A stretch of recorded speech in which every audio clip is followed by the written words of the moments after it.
네, 2019년도 문제를 살펴보겠습니다. 2019년도는 심리 상담과 치료 관계 문제가 총 7문제네요. 그럼 나머지 13문제는 뭐다? 심리 검사 문제다. 이렇게 보시면 되겠죠. 비중이 뭐 그렇습니다. 참고를 하시고요. 어쨌든 간에 상담과 치료에 관한 거는 우리가 심리 검사는 득점을 50%로 생각하시고, 그 대신 심리 상담 및 심리 치료는 약 70% 이상 이렇게 목표를 하셔야 되기 때문에 확실하게 득점을 할 수 있길 바랍니다. 1번 문제입니다. 가족 치료자들이 가족의 기능을 변화시키기 위해 사용하는 치료법을 3가지 쓰고 설명하시겠습니다. 자, 기능을 변화시킨다라고 하는 것은 이게 가족 치료 그 대상자 보면은 가족의 그 역기능이 많다는 것이죠. 이 기능을 변화를 한다. 기능을 변화하는 것은 다시 한번 어떻게 해요? 재경합을 한다. 이렇게 힌트와 키워드를 정리를 하겠습니다. 자, 우리가 내용 자체는 어려운 게 아니에요. 보면 다 압니다. 재는 재현을 하는 것이고, 경은 경계선 설정하기고, 합은 합류하기가 되겠습니다. 즉 재현하기라고 하는 것은 치료 시간 중에입니다. 가족 구성원들에게 역기능적인 행동이나 반응을 실제로 재현하도록 한다. 평상시 하던 대로 이걸 한번 재현하게 하는 거예요. 이거를. 그러면은 그냥 일상생활에서는 뭐 이렇게 해도 그게 그렇게 큰 문제가 있는지 없는지 잘 모를 수도 있지만은, 자, 상담사가 있는 데서 각각 그 기능을 할 때는 뭔가 어떻게 됩니까? 재현하는 과정에서 이건 아닌데 하는 것을 자각할 수 있는 그런 기회도 되겠죠. 이렇게 재현을 하는 겁니다. 두 번째, 경계선을 설정합니다. 이게 뭔가 경계가 모호할 수가 있어요. 즉 가족의 경계선이 지나치게 경직되어 있을 때는, 아래 위라든가 이런 것이 너무 경직되어 있을 때는 그걸 유연하게 또 변화를 시켜야 되고 부드럽게 해줘야 됩니다. 근데 또 이게 지나치게 모호할 경우에는 이게 또 명료하게 경계선을 설정해 줘야 이게 어떤 그 질서가 잡히겠죠. 두 사람 이상이 되면은 뭔가 너무 딱딱해도 안 되고, 그래도 모호해서도 안 된다는 것입니다. 이게 어떤 그 가정도 하나의 작은 소사회가 아니겠습니까? 이제 그런 면으로 이해를 하시고, 그 다음에 이제 세 번째 합류는 이런 과정을 통해서 다시 한번 치료자의 가족의 합류를 통해서 치료자의 가족의 합류, 직접 치료자가 하나의 어떤 가족이다라고 합류를 해서 뭐냐면은 때에 따라서는 뭐 아버지 또 어머니 뭐 아들 이런 역할을 합류를 통해서 새로운 상호작용을 촉발을 하고, 뭐랄까 일종의 하나의 시범을 보인다 이렇게 생각하셔도 되겠습니다. 상호작용을 촉발하고 가족 구조를 새롭게 재구성한다. 이렇게 이런 쪽으로 보면은 되겠습니다. 뭐 너무 이렇게 복잡하게 쓸 필요가 없고요. 그래서 중요한 거는 이 가족의 기능을 변화시키는 것은 이게 힌트다. 이렇게 재경합을 한다. 다시 한번 판을 다시 짠다. 이런 그게 있고, 재는 재현하기요, 경은 경계선을 설정하기고, 합은 합류하기다. 이렇게 해서 안에 포함된 내용을 기술하는 연습을 몇 번 하면은 됩니다. 어렵게 생각하지 마시고요.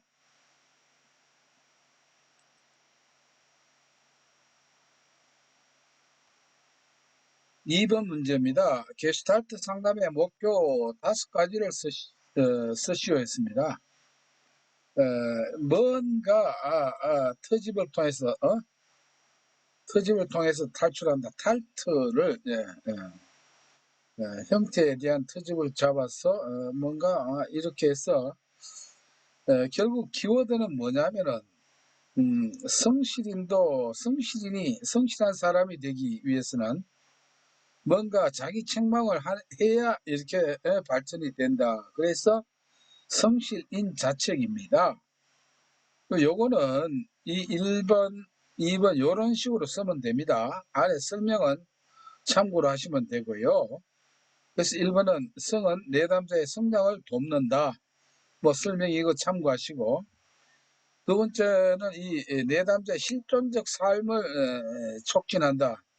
역시 게스탈트도 우리가 현상주의죠. 실존주의나 이런 것들은 현상주의입니다. 그래서 실존적 삶을 촉진하는 것이고, 그 다음에 통합은 빠질 수가 없죠.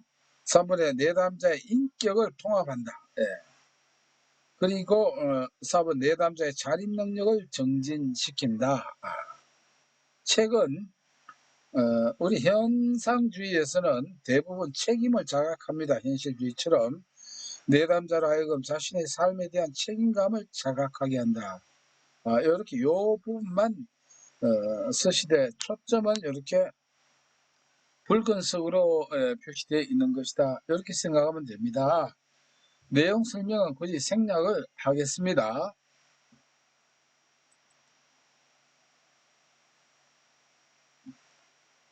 물론 이제 6가지라고 하면 내담자의 체험을 확장한다 해서 성실인 자책 체험 이렇게도 참고로 해주시면 되겠습니다. 3번 문제입니다. 상담 목표를 설정 시 유의사항 5가지 쓰시오 되어 있습니다. 상담 목표 설정 시 유의사항 또는 뭐 고려사항 뭐 이런 것들 다 같은 말이거든요. 이거는 우리가 상담이라고 하는 자체가 하나의 힌트입니다. 상담이라고 하는 것은 우리가 경청을 해줘야 되잖아요. 내담자가 하고 싶은 말을 가능한 많이 들어줘야 된다.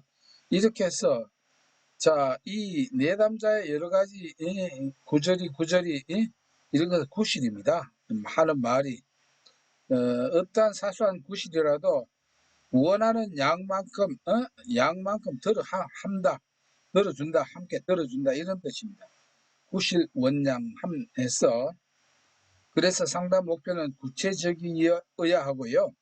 상담 목표는 실현 가능해야 하고 3번 상담 목표는 내담자가 바라고 원하는 것이어야 합니다. 내담자가 상담자가 바라고 원하는 것이 아니라는 것이죠.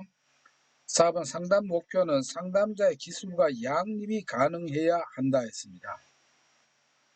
뭔가 목표를 세워놨는데 이 상담자의 상담 기술이 미치지 못하는 그 한계 밖에 있는 거 이것을 목표로 해서는 안 됩니다.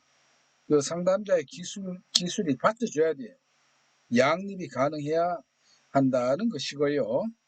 그 다음에 상담 목표는 내담자와 함께 설정합니다. 내담자와 함께 설정합니다.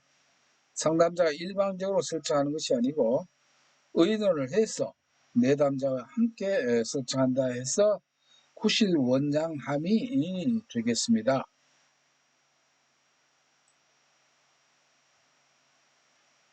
4번 문제입니다. 단기 상담이 적합한 내담자의 특징 6가지를 쓰고 설명하시오 했죠. 쓰고 설명하시오라고 했는데 그냥 서술식으로 하면 되겠습니다. 자, 이 단기, 기울기가 아주 가파르다 이렇게 생각하면 됩니다. 기울기가 아주 가파르다 이렇게 단기. 어때 여러분들 기울기가 아주 가파른 이런 게 갈 때는 이게 이제 급경사죠. 이런 걸 우리가 급경사라고 합니다. 양발을 동동 빨리 움직여야 됩니다. 느긋하게 움직여 가지고는 안 되죠. 양발동 넘어지지 않게 해서는 급경사에서는 양발을 빨리 동시에 움직여야 된다. 뭐 이렇게 생각하시면 되겠습니다. 양발동, 급경사 양발동. 그러면은 요 문제와 힌트가 단기에 대한 이미지가 무슨 뜻인가? 그 다음에 단기니까 급경사 양발동 이렇게 연결시키면은 그 다음에 이 내용은 뭐 그냥 누구나 다 아는 내용입니다. 이런 것들이 오히려 몇 가지 쓰라고 하면 준비를 체계적으로 하지 않으면 참 펄딱 뛸 정도거든요. 이거 뭐를 써야 될까? 근데 이렇게 정리를 해 놓으면 쉽습니다. 물론 그 외에도 이 아래 보면 많이 있습니다. 그러나 이미지 스토리를 쉽게 만들 수 있는 그런 내용을 제가 이렇게 요런 그 순서대로 정리를 한 것입니다. 일단은 단기는 급성적으로 발생한 문제로 고통받습니다. 장기를 할 필요가 없어요. 급성은 우리가 급성적으로 발생한 이런 문제는 단기 상담이 적합하고, 그다음 문제가 비교적 경미한 문제입니다. 경미한 문제라서 여기는 사를 알아서 붙이는 연습을 하면 돼요. 사는 사별했거나 이별한 경우입니다. 인생에 중요한 영향을 끼친 주요 인물과 최근에 사별했거나 이별한 내담자. 우리가 이게 이제 상실을 인정을 하고, 뭐, 요 몇 가지 하면 바로 또 일상생활로 돌아오겠죠. 그 다음에 양호한 적응 능력을 가진 경험이 있었던 애다. 이전에. 양호한 적응 능력을 가지고 있는 사람이고, 발은 인간으로서 겪는 다양한 발달 과업에 수반하는 심리적이에요. 발달 과업.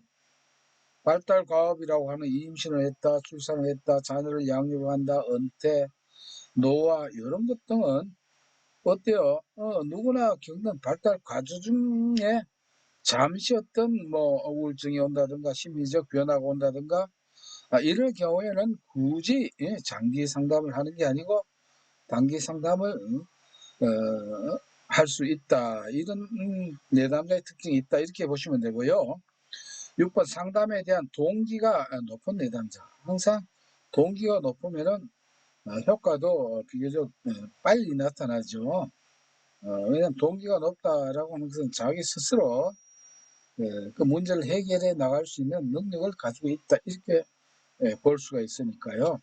그래서 단기 상담 적합한 내담 특징, 단기 기울기가 가파르다.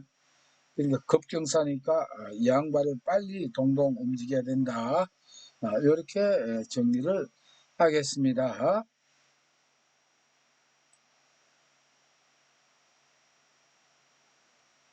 5번 문제입니다. 사별한 노인을 대상으로 하는 자조 집단의 운영 목표 3가지를 쓰시오 했습니다. 자, 우리가 사별한 노인끼리 모여있는 이 집단들 항상 이미지를 이렇게 생각을 해봅시다. 그러면 이게 이제 3가지를 한 게 극동적입니다. 극동. 빨리 어떻게 해요? 사별에 대해서 극복을 하고 그 동질적인 사회에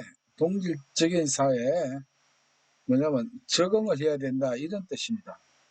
아니면 뭐 적극동이라고 해도 되는데 순수로 보면은 극동적이 좋겠습니다. 그래서 1번 상실을 인정하고 청색도 여기 들어가야 될 핵심 단어가 됩니다. 상실을 인정하고 슬픔과 고통을 극복하되 일단 극복을 해야 되겠죠. 상실감을. 2번째, 매년 그렇게 젖어 있어서는 안 되고 새로운 소속감과 자조 집단에 동질감을 빨리 경험해야 됩니다. 그리고 3번째, 적응을 해야 됩니다. 어떤 게? 이제 고인이 없는 환경이죠.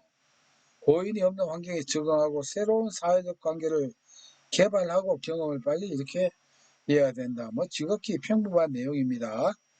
그러나 이것도 준비를 안 하면 참 난감하죠. 그런 걸 어떻게 해요? 힌트와 키워드를 통해 가지고 문제와 연결시킨 요 세 세트. 하여튼 준비를 할 때 요 3가지가 자동적으로 되는 그 한 서너 번 하면 됩니다. 뜻밖의 하면 돼요. 그리고 그렇게 하면 좀 재미가 있습니다. 재미라 하는 게 좀 이상하게 들릴지 몰라도요.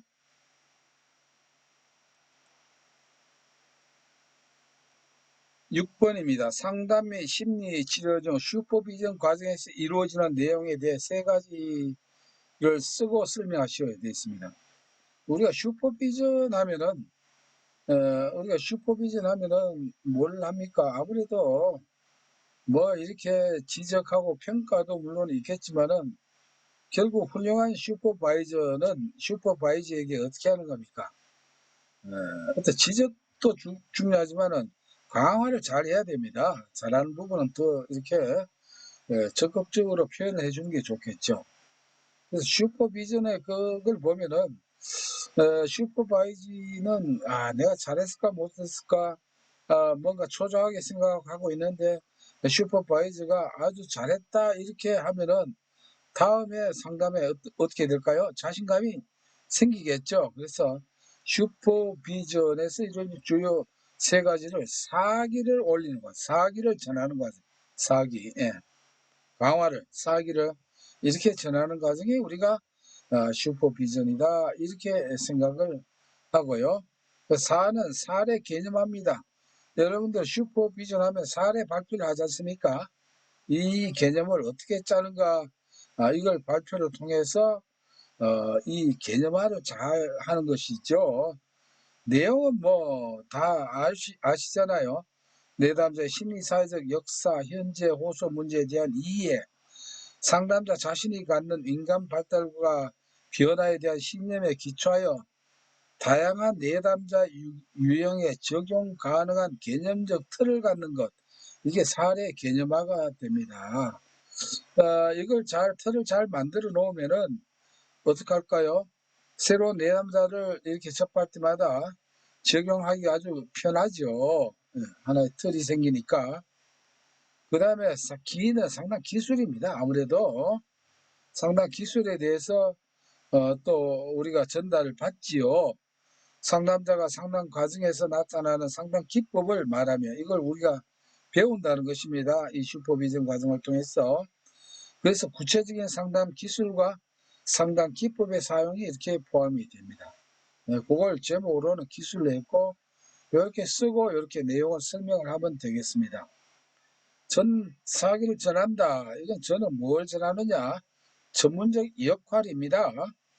슈퍼바이저가 내담자를 돕기 위해 적절하게 외부 자원을 활용할 수 있는 전문가로서의 역할을 하는지, 이게 이제 이런 관점에서 나중에 평가를 하지 않습니까?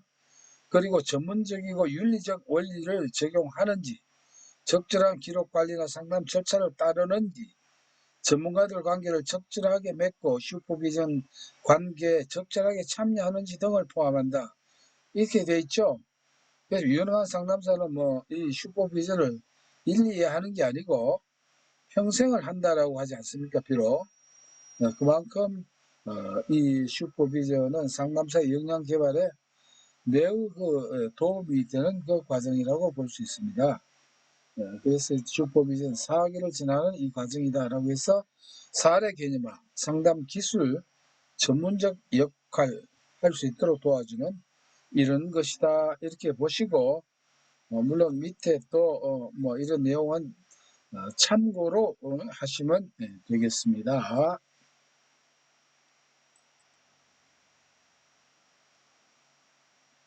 7번 문제입니다. 인지치료 관점에서 아래 내담자의 사고 또는 인지적 왜곡의 종류를 5가지 쓰고 각각의 의미를 설명하시오 해서 하나의 예문이 나와 있습니다. 어느 노동자가 해고 통지서를 받고는 매우 화가 나고 좌절되었다. 그는 이것은 도대체 세상이 좋지 못하다는 것을 의미해 나한테는 행운도 없을 것이야 라고 생각했다. 이렇게 돼 있죠. 그러면은 이거는 우리가 17년도 그 7번 문제와 같은 문제라고 보면 됩니다. 인지적 왜곡의 종류 5가지 또는 6가지 이렇게 우리가 17년도 문제를 했죠. 복습을 한번 해볼까요? 흑백의 의미를 과잉 표현하는 것은 어디까지나 개인의 임의적 선택이다. 이렇게 돼 있죠.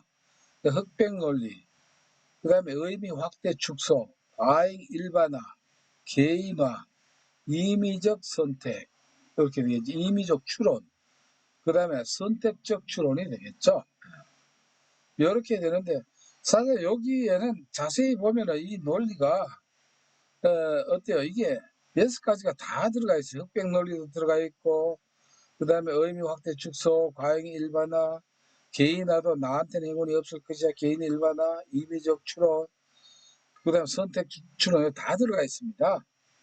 근데 여기에서 외국의 종류 5가지를 쓰고 이렇게 돼 있으니까 그러면 우리가 여기서 개인화를 빼고 5가지를 쓰되 그러면 쓸 때는 어떻게 됩니까?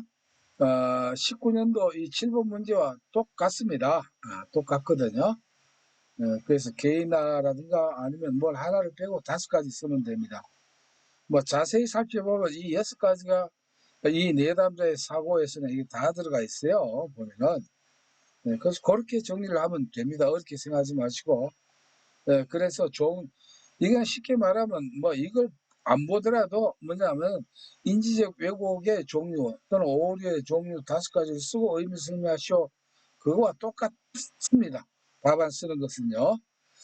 이렇게 대응을 하면 되겠습니다. 뭐 또 이 문제 가지고 뭐 어떻게 너무 분석하시면 이게 요거는 흑백 논리고 이거는 과일반나 굳이 생각하지 마시고 이 문제는 11-7번 문제를 이런 식으로 대응하면 된다라고 이렇게 하는 게 제일 편합니다.